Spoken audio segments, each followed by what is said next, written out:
The Army Career Skills Program, CSP, is a vital initiative designed to assist soldiers transitioning from military to civilian career. By offering soldiers opportunities and gain valuable work experience and skills, CSP enhances their employability in the civilian job market. We are delighted to welcome two esteemed guests who are experts in CSP, bringing invaluable insight to our discussion today. Please join me in welcoming Rennie Sotero from Troops into Transportation and Teresa Myers, lead CSP coordinator, and our host, National Director, Walter Hurd.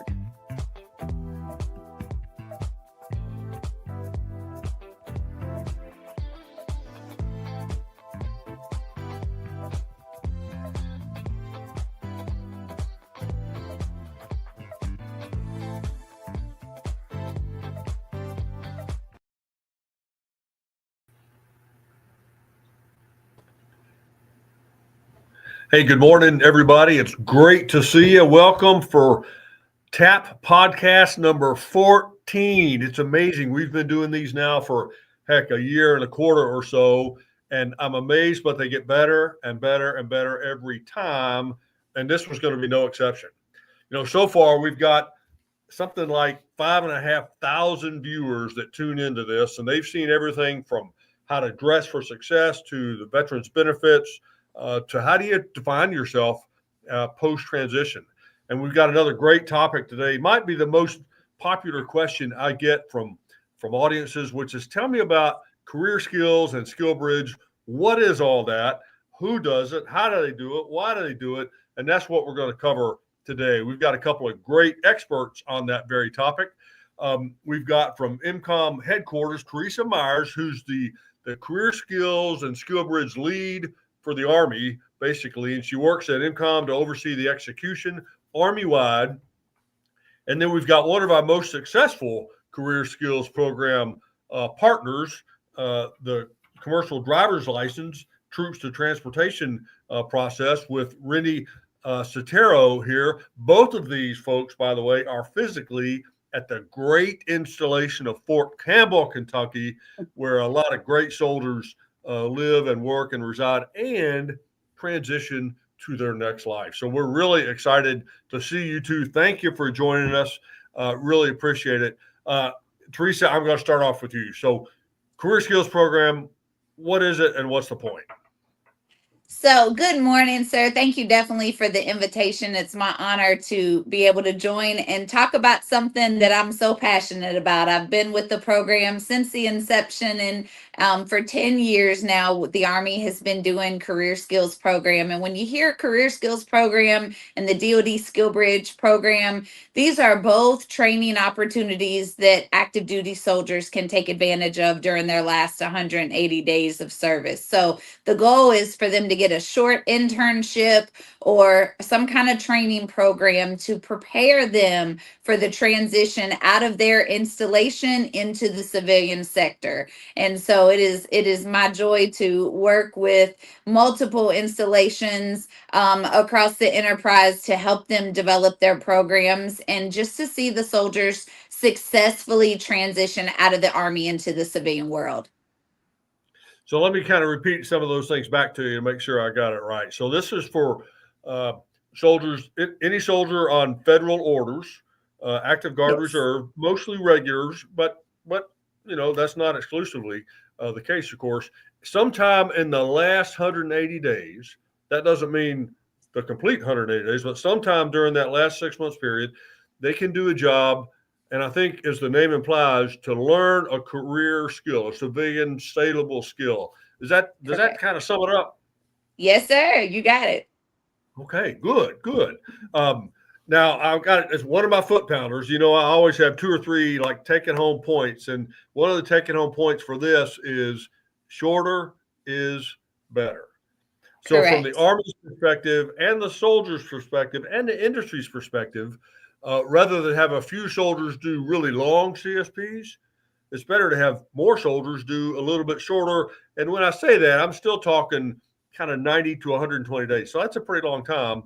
I think you can learn a lot of things in 90 days if that's your full-time job. And one great example, Renee, I'm going to ask you to talk to us a little bit about troops to teachers. So every time I drive down the main drag here toward between here and Louisville on the expressway, I see signs that say, drivers needed, CDL drivers needed. It appears to be a huge need just in the transportation industry across America. We need more drivers to take stuff to the store, et cetera. Is that right? That's right. The American Trucking Association, they say that they'll be short 100,000 plus drivers here in the next couple of years. Yeah, so definitely a lot of 100,000 drivers short. Yes. That's a lot of drivers. So how many drivers, and when I say drivers, we're talking about a commercial driver's license, which is different than the license that most of us have in our pocket. Well, what do you have to do to get a commercial driver's license? I mean, what's the difference really? Yes, so you're going to go through ELDT entry-level driver's training, which is now a certification that is needed to get your CDL Class A endorsement. And in order to do that, you're going to have to go through a 2-week course. In that course, you're going to learn entry-level driver's training because it is a lot different than military driving. We do have a lot of soldiers that transition from that were 88 mics and transitioning. They were drivers in the military, but it is a little bit different on the civilian side. So you learn some of those differences. Yeah. So the CDL training, now we're talking about the big tractor trailers that we see driving down the road, right? Yes, sir. So do the soldiers learn everything, how to back those up and how to parallel park a tractor trailer? That's got to be harder than just the test I took as a 16-year-old kid, right? And how to govern the speed and do some PMCS maintenance and just check your load. Yes, sir. Yes, sir. Checking your load. You're also able to, through our program, is get endorsements also. So you're also able to do like doubles, triples, tankers, some of those fuel trucks you're able to get certified on. So yeah, they're learning 2 weeks behind the wheel, hands-on, right there in some of our locations. We have over 10 locations. 10 locations across the Army. And I think you said earlier that something like 15,000 soldiers have graduated from this course over the last dozen years. Yeah, since Troops to Transportation started in 2012, and we've had over 15,000 graduates come through our program. So it's been a program that's been here for a while, and soldiers are excelling and getting jobs. Yeah, that's great. So do most of the soldiers, a couple of questions. Do most of the soldiers that start the program finish and graduate and pass the test? Yes. They do. Okay, that's yeah, good. Most of them do. And it is a job first program, meaning by the time they graduate, they are getting job offers from many of our partner carriers. So 5 to 8 different job offers that they can pick and choose from on how they want to drive, where they want to drive. And we have that lifetime job assistance and lifetime job placement. So no matter where they're going, if they choose to stay at their home installation here at Fort Campbell, or if they're going back home to another place, we're able to assist them in finding a job. So did you just say an average of 8 different job offers? Yes, sir. Wow. I think we need to write that down. So your average troops to transportation CDL graduate gets about 8 different job offers, different places, different types, different companies, different corporations from which they can choose. That's a pretty good deal. That's a good. Let's kind of hold that. I'm going to come back to it. Now, Teresa, the objective, of course, of the whole career skills program is to prepare soldiers with the skill, and we've got a bunch. In a minute, I'll ask you to list a few other skills out there. We're talking about truck drivers, which is awesome. But we got carpenters, electricians, and et cetera, et cetera. So we'll talk about some of those. But the objective is to get that, no kidding, not just the skill, but the connection and an offer and an opportunity. So I can actually take this skill and then go home or stay here or go somewhere and put it to work and start bringing home the bacon. So what are some of the skills in addition to transportation skills? What are some of the other ones, Teresa, that are out there and that are popular? Well, sir, the sky is the limit. Any kind of career interest a soldier has, we probably have a program for it. The Army has over 200 vetted Army approved career skills programs in a variety of blue collar and white collar career fields. So all the trades are covered. We have some that are sponsored by unions. So those are normally called pre-apprenticeship programs. They do the training at the installation as a pre-apprenticeship, and then they continue the couple other years worth of training when they go to their local union at multiple locations across the country. That's another one of the beautiful things about our program. The soldier is not pigeonholed to only doing a program that's offered at their Army installation. They can look at places that are closer to where they want to relocate to after they get out of the Army. But the sky is the limit. We've got opportunities in IT, in the trades, in corporate America, project management, operations, logistics, anything that the soldier is interested in doing. We probably have a cohort approved program already. And then if it's something that's not outside a traditional classroom program that we have approved, the Army also has an individual internship. So many soldiers that are interested in maybe going into the ministry or going into physical fitness and running, doing some stuff at a gym, they can, for example, do an individual internship with the company or the organization that they want to get into, and they can get that individualized training. So the soldiers need to get to the TAP centers, get to the CSP office, and go early and go often so they can find out what is going to be the best fit for the soldier based on their career interest. I tell you what, I hope the audience is taking notes here because there's a lot of good stuff being thrown out. She just said there's something like 200 across the planet, 200 Army Partnership Career Skills programs. And I think you also said that if you're at Fort Bragg, let's say, newly renamed Fort Bragg, but you find a CSP across the country, maybe at JBLM, that's really what I want to do, you can go and do that. How does that work? Do you know, Teresa? I do. So they just need to go to their local TAP center and see their CSP person, and they will help them with the paperwork. And that paperwork, they'll have to get command approval, and it's called an administrative absence, a non-chargeable absence. The Army's not going to pay the funds for the soldier to participate in a career skills program, but they will give them non-chargeable leave that commander can authorize them to go from one location to another to be able to participate in a program that is a better fit. And another piece of advice, soldiers, a lot of times they come in and say their buddy told them to check out this program. I don't want the soldiers to do a program because their buddy liked it. I want them to do the research, and I want them to find a program that's going to be the best fit for them and what their goals are and what's going to best fit them and their family. Well, that's a great point. So you said a couple of my favorite words there: go early and go often. CSP is part of TAP, just like pre-separation and the VA brief and the Department of Labor. It's all part of TAP. And the key to all that is to start it early so you know what you want to do, right? Correct. I know where I want to go. I know what I want to do. I've talked to my family and spouse and kids, and we're all tracking. Then you can say, you know what? I think that truck driver thing at Fort Campbell is good, even though I want to drive a truck from back home somewhere, but that still works. So you can really do that research, but only if you start early. Correct. If you start a month before you get your 214, you're out of luck, pal. And what we found, by the way, is the people who start earlier are 2 times as likely to get a good job. Yes. And they're about a third more likely to make more money. So it's kind of a no-brainer. Start early. So if you're a leader out there and you're listening today, let your folks go early. If you don't, you're really screwing them over. And if you're a soldier and you're thinking about it, go early. If not, you're going to get screwed over. So get with the program. And this is part of the program. So I think about 10% of the transitioning soldiers do a career skills or skill bridge. Something like 100,000 soldiers last year got their DD 214, and about 10%, which is roughly 10,000, did some aspect of this. So that's good. And then we track. And can you talk to us, Teresa, about the connectivity to jobs afterwards? How does that work?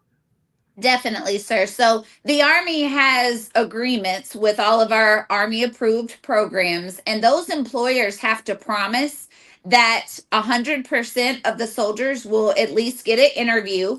90% of them will get a job offer, and that 85% of them will graduate or complete the program. So we are requiring our employers to bring their best, and to give these opportunities to our soldiers if they want to partner with us. And so the soldier can rest assured and know that if they get into an Army approved career skills program, the likelihood of them getting a job offer and interview at the end are very, very high. And the majority of the soldiers, like Rennie just mentioned, the majority of them that go through the program, they're going to complete, they're going to graduate, they're going to get job offers.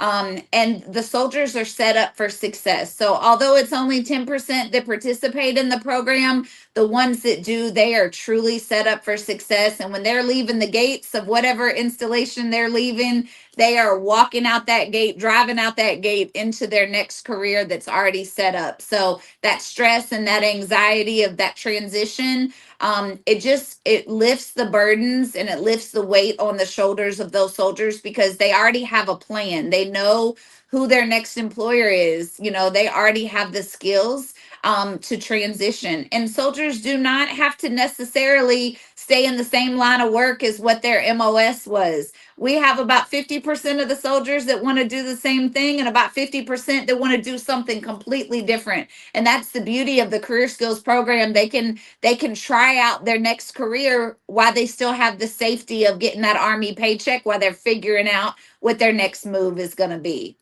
Yeah, Teresa, you're reading my notes here. This is not fair. That was my next question. For Rennie, how many of your folks roughly are Army drivers versus, like 88 Mike types versus some other MOS? Yeah, really, maybe only 10% are 88 mics. A lot of them are just looking to get into something different, or they want that stability and that job offer, and they want that, hey, I want to know that when I'm done and I'm finished your program that I have a job waiting for me. Yeah. So we're getting all sorts of different MOSs, but it's really nice too, because with the transportation industry, it's not just driving. So if they have maybe a logistics background and they add a CDL with that logistics background, now they're getting into something like distribution management, logistics management, So yeah, it's just not driving also, sir, that they're getting into. It's a whole big realm of the transportation industry. You made about 5 good points there in that sentence. I don't think I can round them all up, but so the main effort for the career skills program writ large, what kind of soldier, Teresa, do you think the main effort? And then I'm going to come back, Rennie, and ask you a little bit about the MOSs and how that works, and good, bad, and ugly. So define the soldier who's really the main effort. This is why we do CSP. We do it for this kind of soldier. Who's that? Of course, sir. So our regulation AR 600-81 defines the high-risk soldier as being that first-term soldier, about 18 to 24. That soldier, he or she, the Army was probably their first job, so they probably don't have a lot of other job experience except for the Army. They probably don't have much college unless they took a few classes while they were in the Army. And depending on the deployment schedule, the Army was probably the only thing they have on their resume.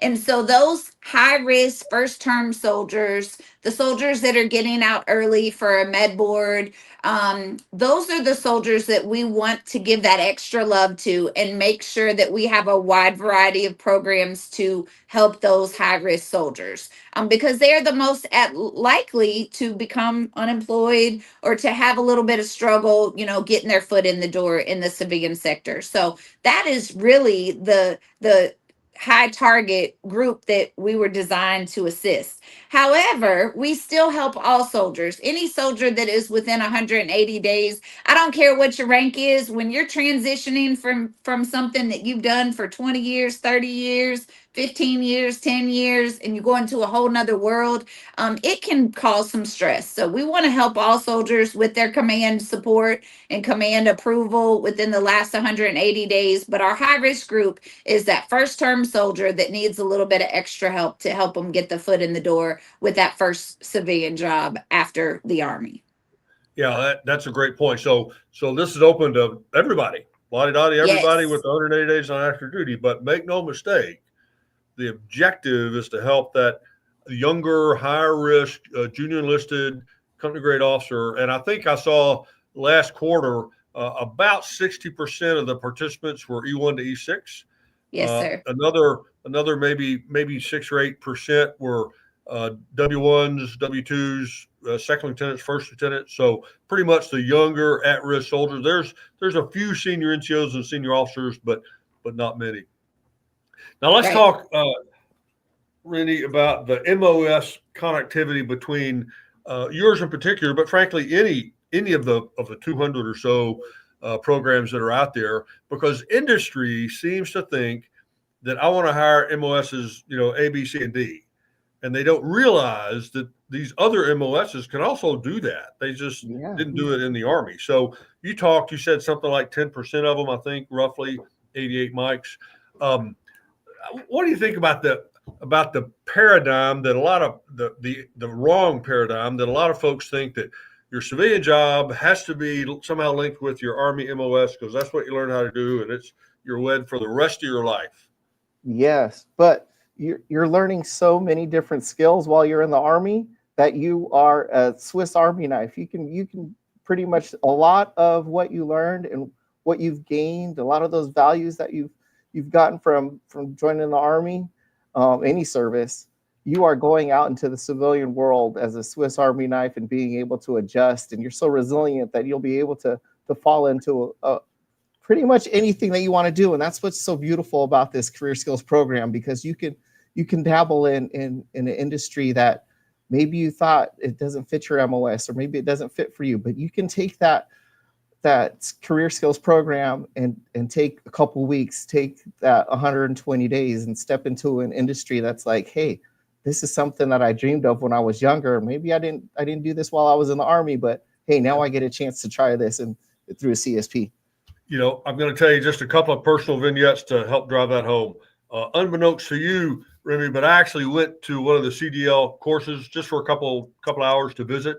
And although it's illegal, and please don't tell anybody, don't get anybody in trouble, but they let me drive a tractor trailer with a big rig around the parking lot, which was incredibly neat. And then I got to parallel park it, which I actually did because I had a world-class instructor sitting right next to me, giving me the geometry. If you think about it, parallel parking is about geometry. Back up until the mirror is parallel with the bumper, and then turn your wheel counterclockwise at a certain number of rotations, and that's what gets it in there, and that sort of thing. Really enjoyed it. I never would have thought in a million years that I could parallel park within really an hour, right? Not much time. Now, I'm certainly not ready to do it on the open road, but the learning was just phenomenal. And then another one I went to, Teresa, and this is one of my favorites at Fort Bragg, the Home Builders Institute, sponsored by Home Builders Institute, of course, as the name implies, and they teach. I want to say it's carpentry, plumbing, and electrical work, and each one maybe for 2 or 3 weeks. And then the final exam basically is you build your own little house, 12 by 12, with electric and plumbing and, of course, carpentry. And I was there for a half a day, and, man, I could have stayed there for the whole time. That was awesome. Perfect tools, brilliant instruction, very clear, so that, lo and behold, after pilling around my whole life and not being any good at, those three, you start to learn it. So regardless of MOS, by the way, I think the class was full of, heck, every MOS the Army had. Maybe there were 20 folks in there, most of them junior enlisted, a couple of senior enlisted, and maybe a senior warrant officer. But it's that value, not just to get introduced to a skill, but to get to be, proficient. And then you can make that connection with an employer on the outside. Talk to me, both of you, a little bit about, and you both kind of mentioned the employment locations. We know just from looking at the data that most soldiers go home, particularly the younger soldier is much more apt to go home than the older soldier. So since the younger soldier is typically our target and our primary attendee for the career skills program, talk about a local job offer and career skill versus global. I think you said, Rennie, that of course, we need truck drivers everywhere, right? You pick your hometown, and they need drivers of some type in the transportation industry. So how do you make that switch an introduction from, Fort Campbell or Bragg or Lewis or whatever to back home in Timbuktu? Yeah, so we have over 20 different partner carriers that we work with, that we can get the soldiers in touch with and in their local area that they're looking to drive. And like I said before, with their different job offers, some of those job offers are local right there in their hometown. They're not always going to be over the road or having to go drive regional. There's a lot of opportunities also with local opportunities right there in their hometown. Right. Okay, so And I just, let me just hit that home again, because I know a lot of folks, when they think truck driver, they think, somebody who gets in the truck on the East Coast, and man, they're gone for 2.5 months, making every stop along the way. But what you just said is, and it makes sense, because somebody's got to take it from, the distribution center across town to the convenience store down the road from me. Yes. And those are graduates, could be graduates of your class, right? Yes, sir. Yeah, not every truck is driving across the country.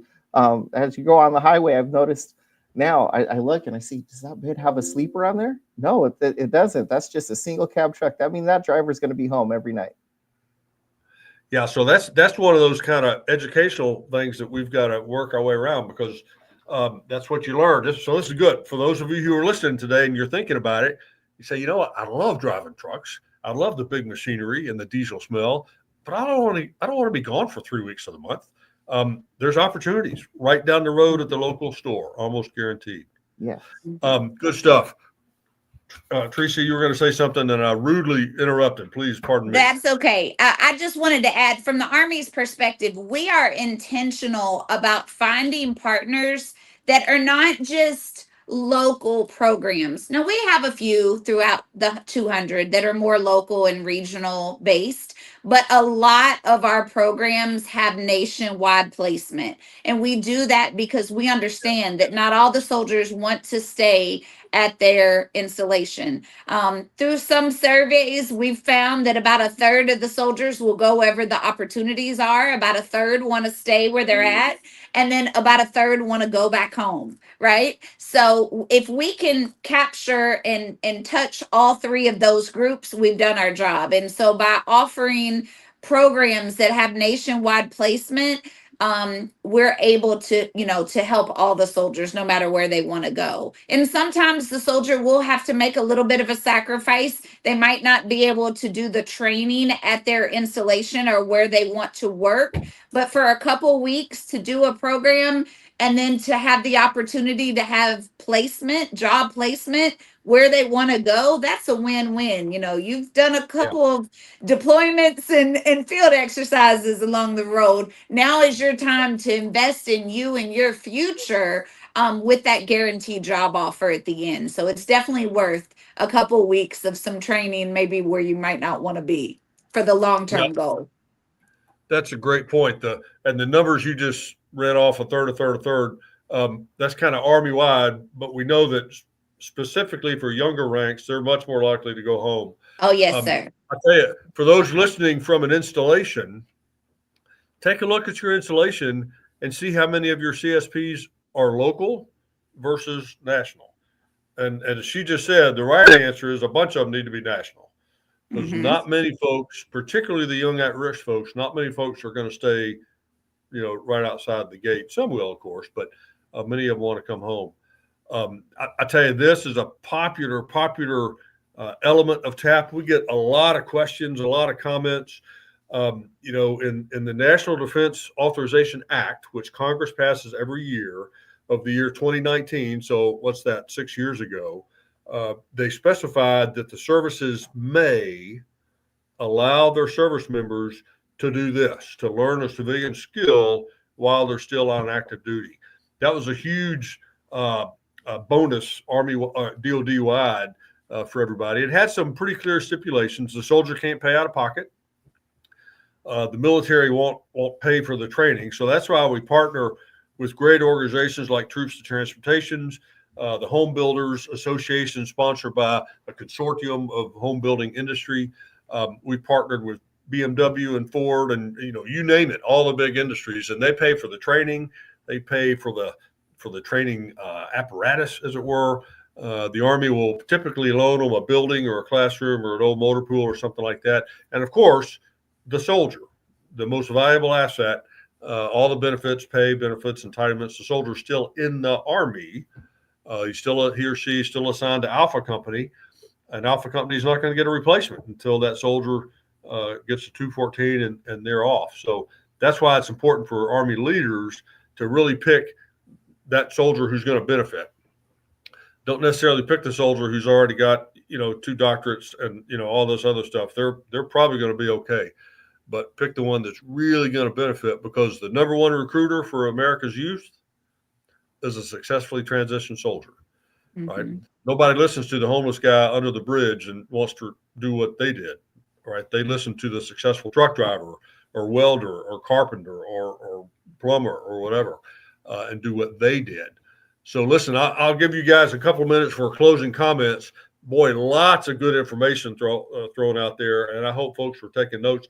If not, by the way, this is recorded, so anybody can watch this over and over and over again, because there's so much good information on here. So, Rennie, we'll go with you first. Closing comments. What are your thoughts? Yes. Whether they're looking to get into the transportation industry, yes, definitely choose Troops into Transportation. We can help you, but no matter what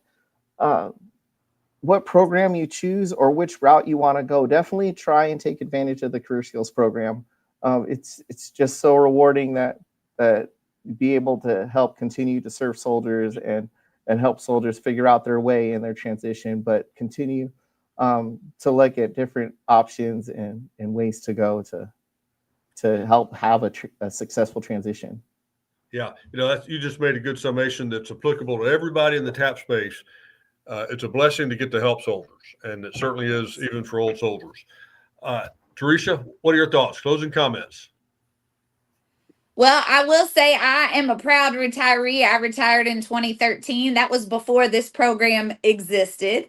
I am an example of old soldier that did not do what my job was in the Army. I was in food service, and I knew I never wanted to be in the kitchen again unless I'm at home cooking for my family.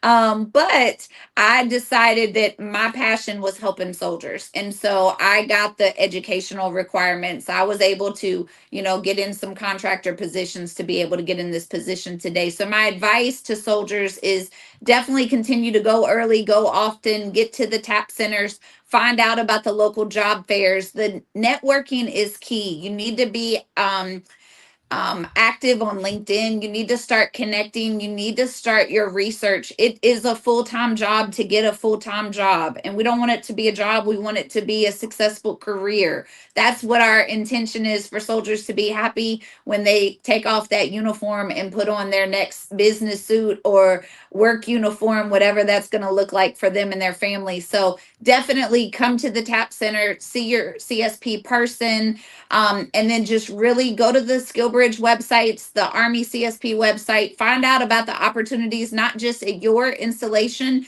but at the installation nearest where you're going to relocate to. Do your research and then get with those professionals at the TAP centers that truly want to help you. We want you to be successful, and we want you to continue to be ambassadors for the Army, to talk about what a good transition you had. And that is definitely our goal, for you to have a smooth transition into the civilian world. That's why we're here. Well, I tell you what, I couldn't have closed it up any better than you two did. I appreciate your time so much today, and really, much more importantly, your time throughout career number 2, helping soldiers, helping industry, by the way, helping our nation, and the whole economic engine that keeps this thing going, whether it's transportation, any one of heck, hundreds of careers that you help soldiers get into. So thank you so much for that. Teresa, you hit on my favorite point again. All this is possible if you go early and you go often. Yes, None sir. of this is possible if you wait till the last minute. Right. It's just not possible. So for the leaders out there listening, get your soldiers there early. It's so simple. And soldiers, it's simple guidance. I know it's not simple to execute. And soldiers, just figure it out. Get there early. Just go early. Wrap your head around this is a dramatic change. And the only one that's going to make it successful is the soldier. Correct. We're going to help you. We're going to put some good things in front of it, but you gotta make it happen. and the TAP program is a good way to do that. Network. And one of the advantages of going early is that you can identify your goal. You mentioned, Teresa, you didn't want to cook. You wanted to do something else, but because you had some time, I hope you were able to figure out what that something else is. So listen, you two are certainly very successful in your goal of helping soldiers, be it transportation, career training, or something else. Your goal of helping soldiers, your soldiers appreciate it. Our nation appreciates it. And I appreciate your time so much this morning. So I want you all to have a great rest of the day. Happy February. When America needs to win a war, they call Fort Campbell, Kentucky. And we appreciate what you and everybody down there are doing. So God bless all of you and have a great day. Thank you. Thank you. Thank you. Have a good one.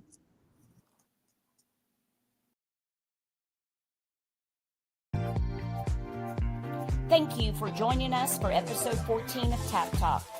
In this episode, we are grateful for Rennie and Teresa for sharing their valuable insight on effectively utilizing the Career Skills Program. If you want to learn more about CSP and how it can help you, we encourage you to contact your local TAP Center for more information. Don't miss our upcoming March TAP Talk, where we will journey through the remarkable 35-year history of the Transition Assistance Program.